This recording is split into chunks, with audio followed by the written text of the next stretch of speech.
Ginger. That's what you need. A mouthful of the good stuff and you'll see the back of any seasickness. Oh, thank you for your support, John. Don't suppose you actually brought any ginger? No, I don't get seasick. Terrific. Don't worry, Sherry. We've almost arrived at Cordona. I can see land through the porthole. So much for docking by tea time. The captain seemed more interested in his maids than in his maps. Oh, is Sherlock grumpy?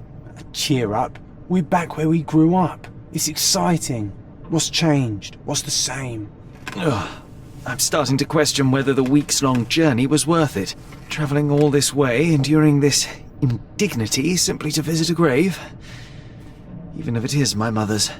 That's just Mycroft's nonsense, still rattling around in your head. Try to forget what he said. I have. I believe it was that this is a performative farce, a feeble excuse to avoid responsibilities, and that there was nothing to be gained from it. You needed to do this. Enough of the self-pity and doubt. So we're a little late. What of it? We'll retire to the hotel and visit her in the morning. It'll be worth it. Thank you, John. And if you want to notify the captain's wife of his indiscretions, I will not stand in your way. Ah, at last. I'm quite ready to get off this cursed boat.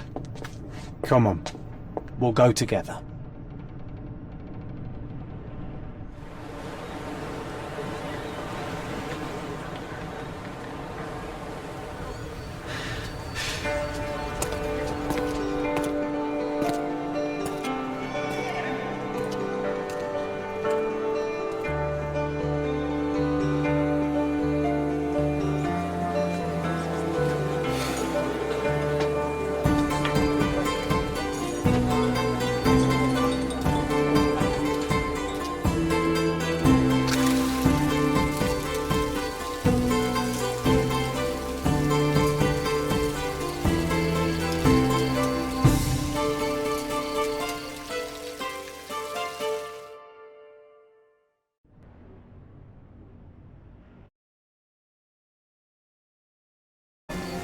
Yes, yes.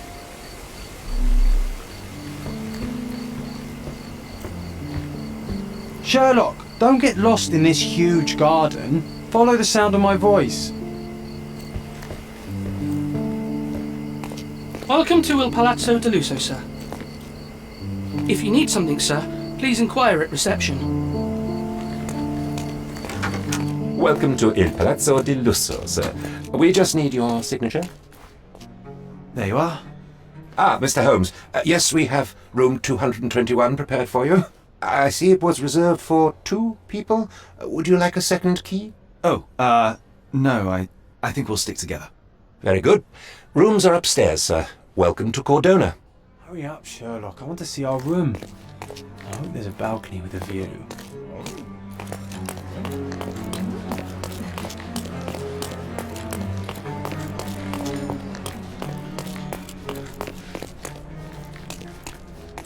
I apologise, sir, but your room is not yet ready. Perhaps, in the meantime, you would like to relax in the foyer? Tonight, the restaurant is offering a complimentary marlin ceviche to all our guests. Let's check what they have on offer.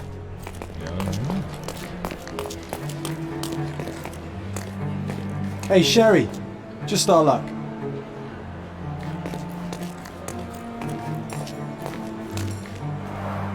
A medium, John. Haven't we been through this already? Come on, it's not like we've got anything better to do.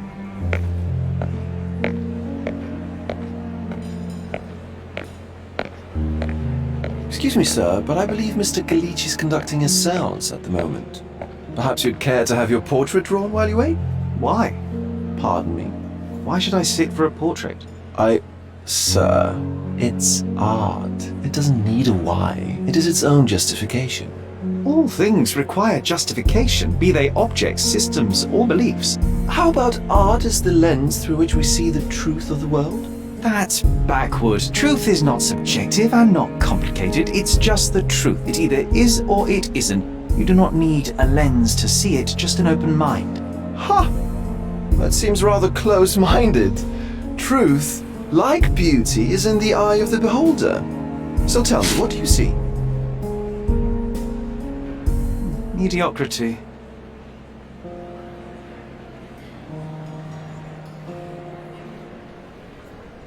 come now, Sherry. What did he do to deserve that? The servant mentioned ceviche at the bar, Sherry. You should grab us some, and I'll find us a table. I'm starving.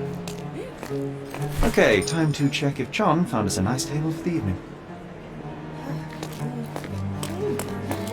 Sherry, I'm over here with my... Cordona's even quieter than I remembered. It's going to be a long evening. Ah, come now, Sherry. What say we amuse ourselves with a little game? What were you thinking? Oh, promise me it isn't nonsense. After being cooped up on that boat, I am itching for activity. No. As you can see, someone left a cane on our table. I simply thought you could identify its owner. Ah, so it is nonsense. It'll take me a minute, John, at most. Well then, you can deliver it to him as well. Deliver it to him? Then what are the staff here for? Aesthetics?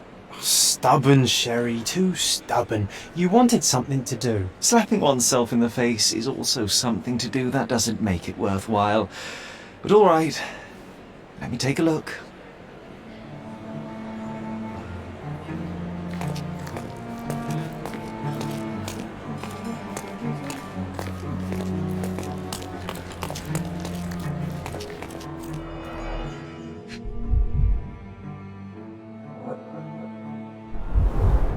The cane is made of ebony, it's worn uncared for, and bears the scars of numerous hits. A crest depicting a bulb of garlic in a meadow, perhaps the Fielding family or Meadows, or Craven, from the Old English name meaning garlic place.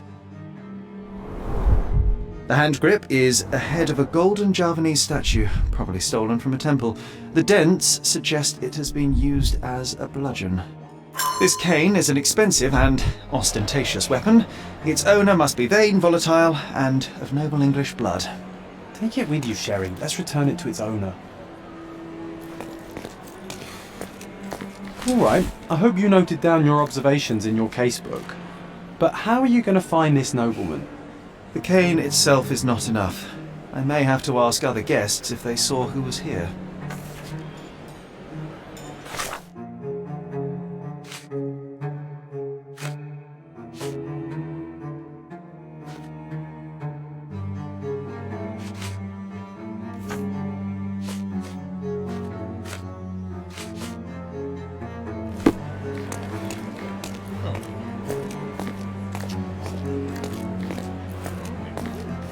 May I ask for your assistance?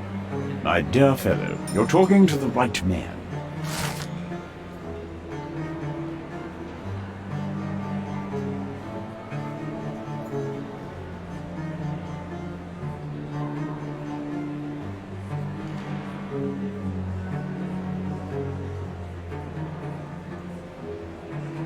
Well, even with your keen senses, Sherry, I doubt you'll find the cane's owner on your first try. And would you be confident enough to bet on it, my friend?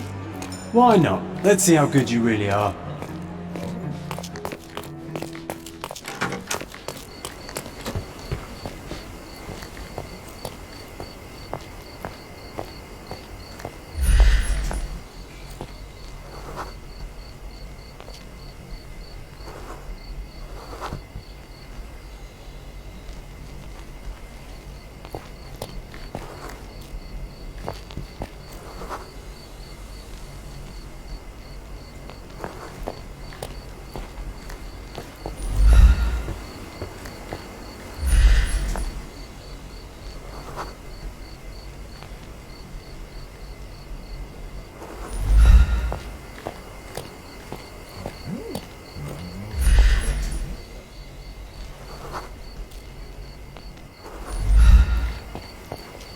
Excuse me, just one question.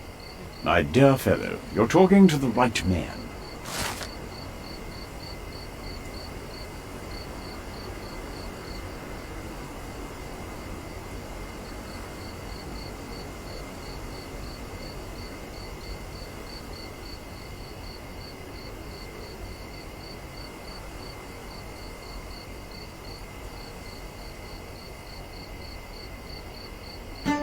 Hey, Sherry, don't we now have the perfect excuse to visit the seance? I'm just going to give the cane to its owner. You will not persuade me to take part in this show.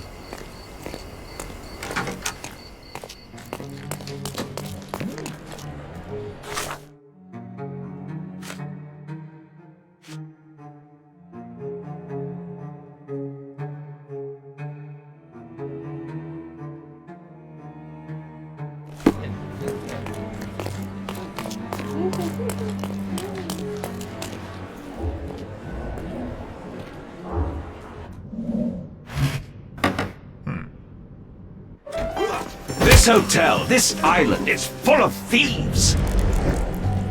First my cane, now the diamond. Take your hands off me! Do you even know who I am?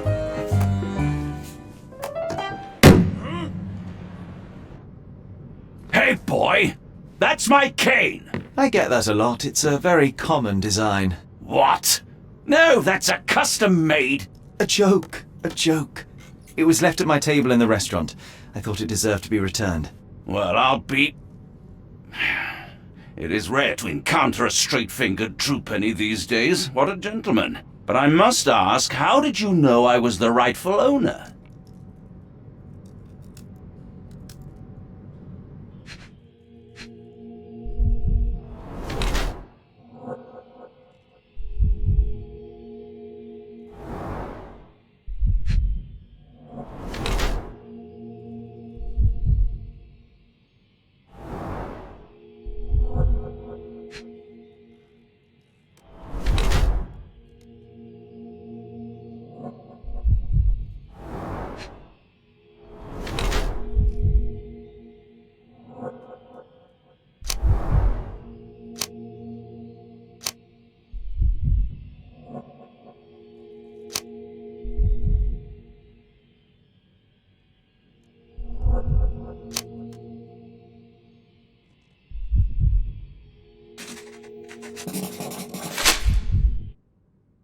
Simple deduction. Your cane told me everything I needed to know. I was after a strong middle-aged man with a keen interest in adventure, noble blood, and affection for strong drink. And if one were to go further, one may even be able to extrapolate your name from your heraldic symbol, Lord Craven.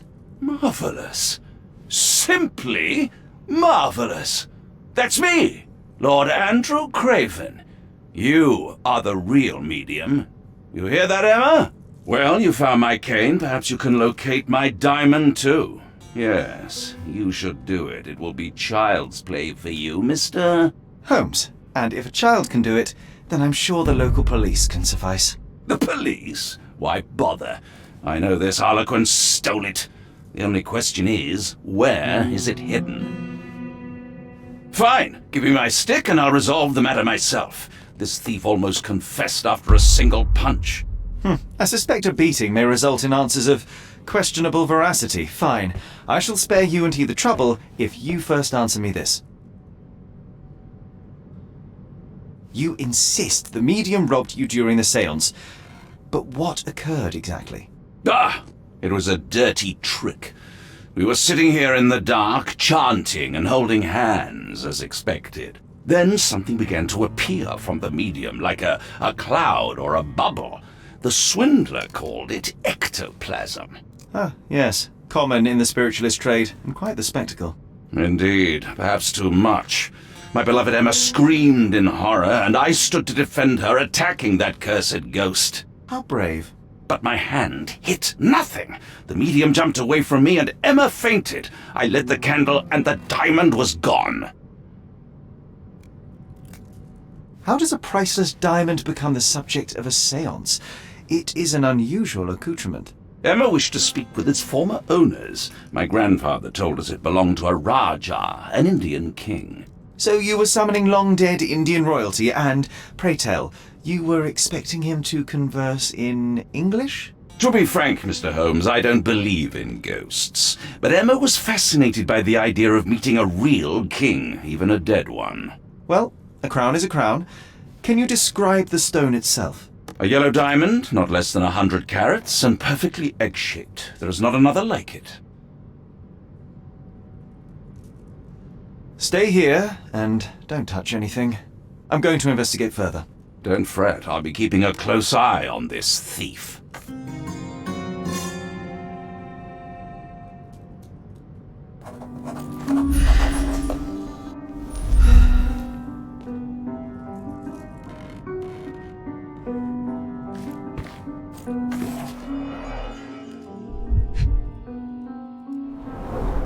This must be the ectoplasm. Too bad there's not enough for a proper chemical analysis. Ectoplasm. The ghost was here, Sherry.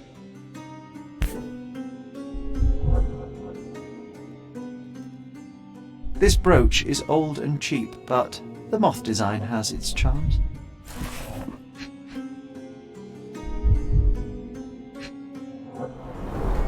There are light traces of rouge on the edge of this wine glass. Half a glass of Balblair Scotch and the remains of a Paul Aranaga cigar.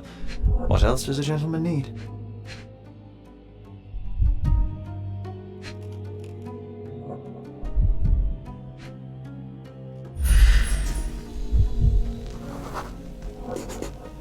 The diamond was placed on the table so that all participants could reach it.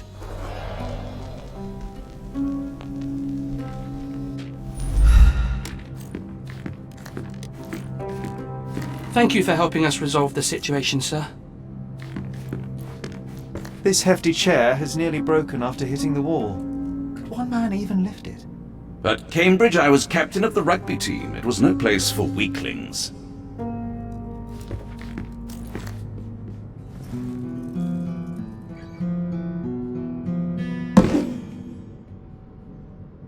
What happened here? I don't know. The ghost. I summoned it as usual, but then it all went wrong.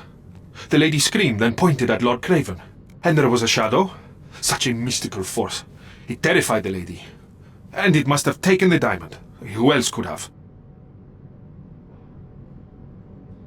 Do you feel the presence of any supernatural entities at the moment? Are you joking, sir? My nose is broken, this maniac wants to kill me, and you're asking about the spirits? I suppose this can wait. I will investigate, and the culprit will be identified. But the stubborn brute Lord Craven blames me right now. As if I could do something like that. Perhaps you can reason with him? Please? Seems like you're ready to delve into your mind palace, Sherry. I'm sure you'll make some good deductions. Pale skin, quickened pulse, unsteady breathing. She's barely conscious. The feebleness of women. Really, Sherry? Poor thing. Quite a display for the tremulous visitor. How can you not love this stuff, Sherry? It adds so much atmosphere to the room.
It seems there may have been an unexpected visitor outside the window.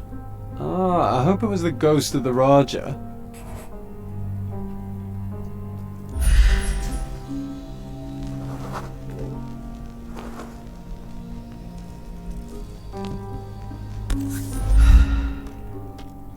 This looks recent. A shoe with a broken heel will surely leave scratches. All right, John. Do you think a ghost could leave this footprint? I'm reserving judgment. Use your keen eye to follow the trail.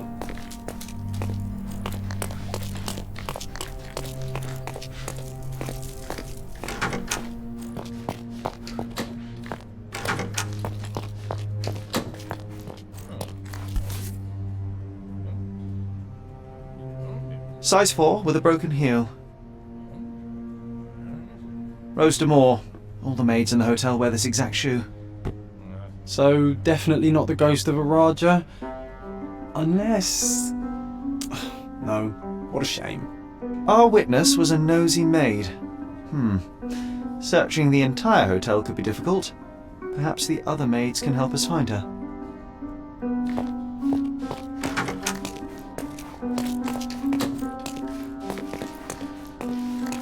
Are you able to help me?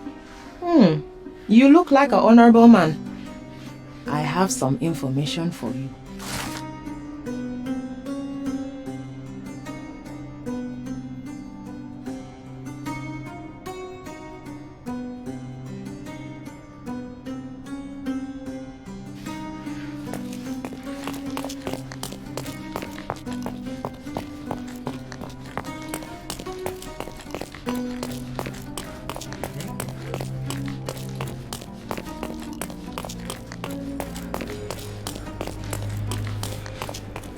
Finally, there you are. One would think a maid would be easy to find in this place. I'm sorry, sir. Do you need more towels? No. You are the maid who saw the ghost in the seance room, yes? How did you know? Simple. You changed shoes after breaking a heel while fleeing the scene. I'm sorry, sir, but if I may ask, who are you? A precious diamond was stolen during the seance. Lord Craven entrusted me with its recovery. I'm sorry, sir, but we are forbidden to discuss the private matters of our guests. Are you also forbidden from peeking into private rooms, Miss? Saletta. Lucia Saletta, sir. Tell me, Miss Saletta, what would your manager say if he knew you were spying on guests? Oh, please, sir, don't tell him. I have a family. I need this work. I won't, but only if you answer my questions truthfully. And don't play coy. I can tell. Describe what happened during the seance. A lady and two gentlemen were sitting at a table, touching their hands to something. The medium started to whisper and chant, and a ghost appeared. A ghost? You're confident? It was unearthly, sir. It grew from the medium's chest. A glowing cloud or a bubble. I pressed closer against the window to see better. And the lady saw you? How did you... Yes! She screamed and pointed, so I hurried to escape, and I broke my heel. But I did see the ghost. A sickly, evil thing. And that's all you can tell me? Did you see any of what happened next? The medium, Mr. Galici, he was doing something with the ghost. He grabbed at it like he was trying to catch it. And then I ran. I suppose I should be grateful you endured these horrors for such a long time. All right, I have your account memorized. Good day. Oh, you scared the poor girl, Sherry. Did she really deserve that? We all got what we wanted. She talked. I stay silent. Oh, let's get back to the crime scene. I always love seeing you explain simple things to simpletons.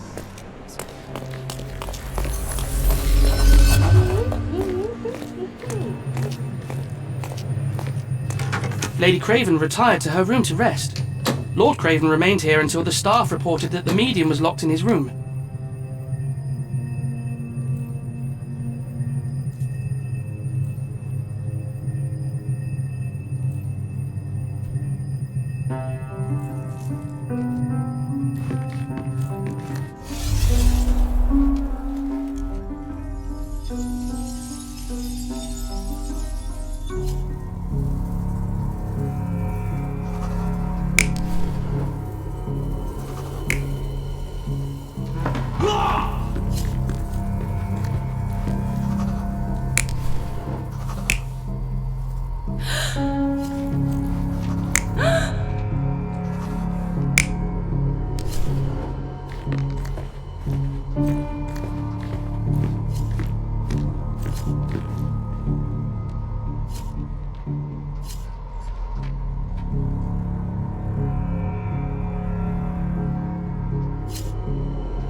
It all began when the lady screamed and pointed at the window.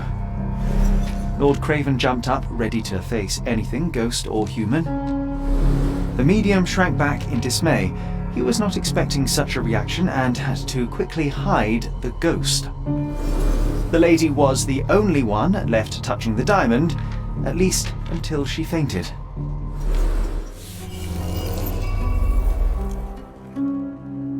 Amazing! It's like you saw it with your own eyes, sir. Oh, I forgot that you were here. I guess I should discuss all of this with Lady Craven. The Cravens are upstairs in room 226. It is one of our finest suites. If the lady was touching a diamond, then she would have felt the ghost take it. What do you think it felt like, Sherry? A jellyfish?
Lady Craven is not who she seems. Remember her behavior in the hall?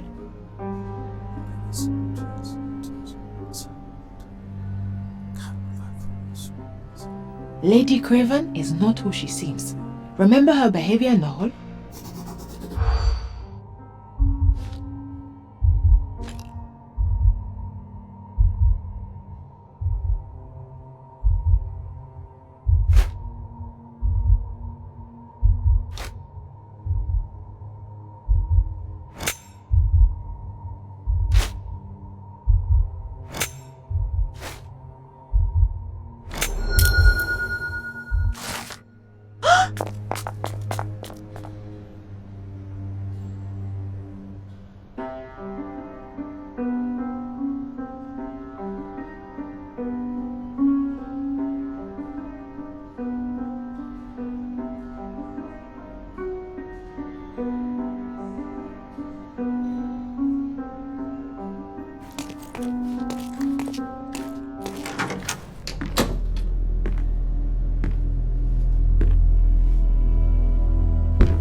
You're here, at last. I didn't do that. I swear, I found her this way. Well, I did have some questions for her, but it seems I've arrived too late.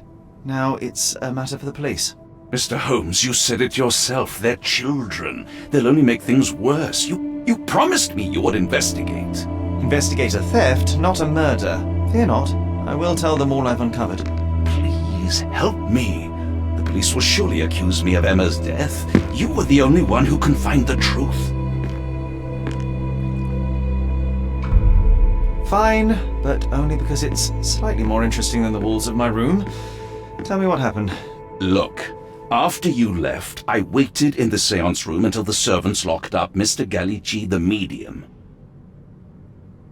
And was your mistress there too? Oh, so you know? I suppose I shouldn't be surprised. Regardless, the staff took Emma to her room. She was still feeling dizzy. So you didn't follow her. Interesting.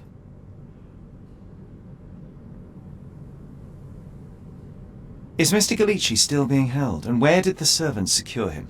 He's in room 225, but that pigeon-livered man at the reception desk refused to give me the key. Well, I will have to visit reception myself then. Perhaps he will listen to reason. Where did you go instead? To the bar. It had been almost an hour. I see. And how long did you stay? I partook of a well-earned whiskey or two before retiring upstairs. Ask anyone there. Now we arrive at the tragedy at hand. So what transpired after your detour to the bar? I headed up to my room to find Emma on the bed. I didn't pay her much attention at first. I was still preoccupied with that damned medium. But when I realized she was silent, I drew closer and discovered she was dead. What's more, the diamond lay right there beside her. Oh, well, that is splendid news. Splendid? The return of the diamond will be cold comfort if I live out my days in a jail cell. You must help me. Let me see what I can find. Barely an hour has passed and you already have yourself a murder mystery, Sherlock. Why am I not surprised?